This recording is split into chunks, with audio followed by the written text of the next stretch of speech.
नमस्कार, मैं हूं विनोद महला। आप देख रहे हैं दा मुद्दा। नायब सिंह सैनी ने दूसरी दफा मुख्यमंत्री पद के लिए शपथ ली। उनके मंत्रिमंडल में शामिल तमाम मंत्रियों ने भी शपथ ग्रहण की है। नायब सिंह सैनी के मंत्रिमंडल में एक ऐसी शख्सियत भी है जिन्होंने कई रिकॉर्ड अपने नाम किए हैं। यह शख्सियत है राव नरवीर सिंह। राव नरवीर सिंह चौथी दफा विधायक बने हैं और देखिए 3 विधानसभा से वो 4 बार विधायक रहे हैं। और खास बात यह रही है कि जब भी वो विधायक रहे हैं तो मंत्री बने हैं।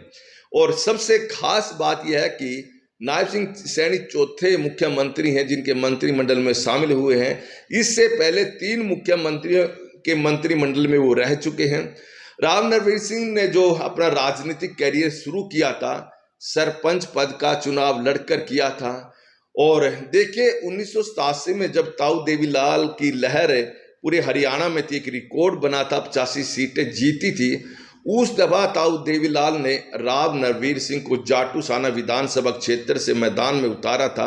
मात्र 26 साल के राव नरवीर थे और उन्होंने चुनाव में बहुत बड़े नेता यानी पूर्व मुख्यमंत्री राव बीरेंद्र सिंह के बेटे राव इंद्रजीत को धूल चटा दी थी।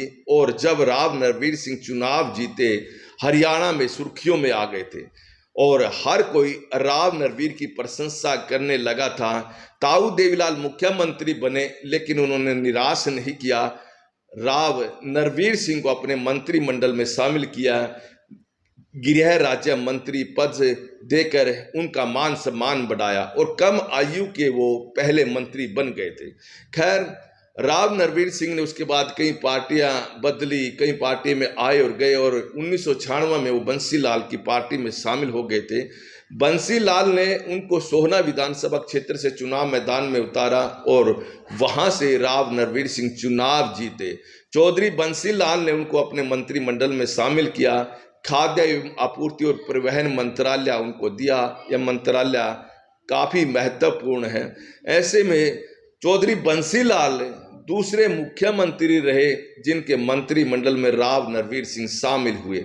उसके बाद चौधरी बंसीलाल की सरकार गिर गई थी और देखिए राव नरवीर सिंह इधर उधर पार्टियों में जाते रहे और वो कांग्रेस पार्टी में भी शामिल हुए, लेकिन वहाँ उनका भाग्य ने साथ नहीं दिया। 2014 का विधानसभा चुनाव आया तो इस विधानसभा के चुनाव में वो भारतीय जनता पार्टी में शामिल हो गए थे। इससे पहले वो कांग्रेस में थे। भारतीय जनता पार्टी के पास भी कदावर नेता नहीं थे। ऐसे में उन्होंने भी इधर उधर से नेताओं को जोड़ा और टिकट दी। इनमें राव नरवीर सिंह भी शामिल थे। 2014 के विधानसभा चुनाव में राव नरवीर सिंह को भारतीय जनता पार्टी ने बादशाहपुर सीट से चुनाव मैदान में उतारा और यहां से वो चुनाव जीत गए। राव नरवीर सिंह की सियासी कदकाठी को देखते हुए मुख्यमंत्री बने मनोहर लाल ने उनको अपने मंत्रिमंडल में शामिल किया और उनको पीडब्ल्यूडी जैसा महत्वपूर्ण महकमा दिया और उन्होंने 5 साल तक काम किया। लेकिन 2019 का विधानसभा चुनाव आए तो उन्हें टिकट नहीं मिला। बताते तो यही है कि राव इंद्रजीत के साथ उनका 36 का आंकड़ा चल रहा था और राव इंद्रजीत ने उनको टिकट नहीं लेने दिया। 36 का आंकड़ा इसलिए था कि 1987 में राव इंद्रजीत को राव नरवीर सिंह ने धूल चटाई थी और उसके बाद इन दोनों की ज़्यादा बनी नहीं है। खैर, 2024 के विधानसभा चुनाव की प्रक्रिया शुरू हुई तो राव नरवीर सिंह ने टिकट भारतीय जनता पार्टी से मांगा, लेकिन कहीं ना कहीं ऐसा लग रहा था कि भारतीय जनता पार्टी उनको टिकट नहीं देगी।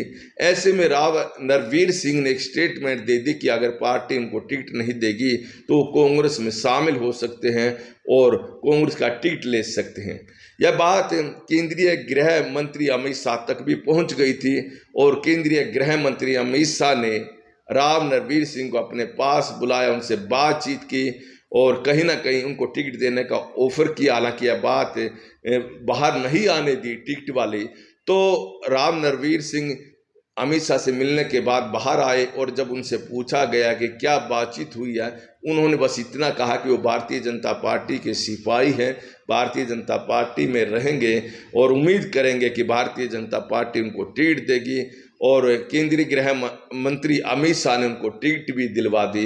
बादशाहपुर विधानसभा क्षेत्र से राव नरवीर सिंह ने दूसरी दफा चुनाव लड़ा और यहां से वो विधायक बन गए। अब नायब सिंह सैनी ने मुख्यमंत्री की शपथ ली तो उन्हें राव नरवीर सिंह को अपने मंत्रिमंडल में शामिल किया और अब राव नरवीर सिंह मंत्री बन गए हैं, कैबिनेट मंत्री बन गए हैं।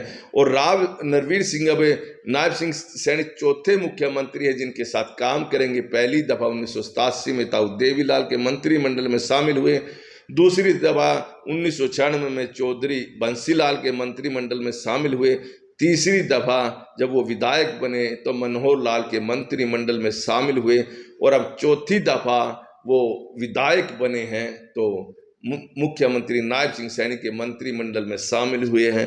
तो ऐसे में देखे राव नरवीर सिंह का कैरियर उज्जवल भी रहा, लेकिन कहीं बीच बीच में डावाडोल भी रहा और इसी डावाडोल के चलते उन्होंने न जाने कितनी पार्टियां भी बदली है।